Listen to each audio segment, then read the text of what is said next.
Okay, so welcome. We had some problems earlier with the verb to be, and I'm just trying to think about how to answer a question or to give some teaching. And in my mind, I think this is everything about the verb to be that I can think of. So we have this is, am, or are. When we see is, am, or are, we know it's something to do with present. We can't say more than that really, but we know it's present. If it's on its own, it'll be present simple. If it's with an ing verb, it'll be present continuous. But the thing with the verb to be, it's a really big subject. You can't cover it in one little video like I'm trying to now. So we can use it for present simple, we can use it for present continuous, we can also use it for passive. And that's something I really want to talk to you guys about. Is, am, or are. It's a very present verb here. As soon as we change it to was or were, it becomes past language. On its own, past simple language. With an ing verb, past continuous language. And it will also be used for passive language, which we will go into. This is the word that I've been struggling with. Being. Firstly, there's a pronunciation issue.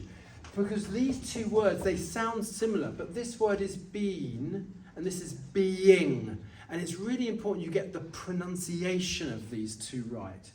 Now this one here is a continuous verb. It's continuous. Is it present continuous? I don't know. We need to see the auxiliary verb. If the auxiliary verb is or am or are, is being, it would be present continuous. If it was being, it would be past continuous. So we need to really look at that and decide on the auxiliary verb. The auxiliary verb will tell us present or past, but it's a continuous verb. Then we have this one here. I've been thinking about this one. Been.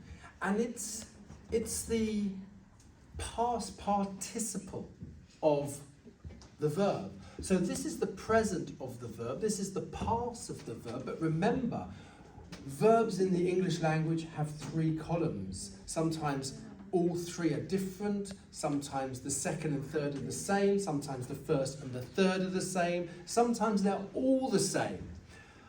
This one here is the third column of the verb to be, and it's usually used with the perfect tenses and some passive tenses as well. And that's about all I can tell you right now. Perfect and passive. Perfect. And then I would probably say that these ones and this one here can also be used with passive. I don't think this one can be, but I'm not sure. My head hasn't quite got around this. But thank you for this. This is really interesting learning, and I've never put this video up before. So that's sort of an overview of the entire verb to be. Thanks.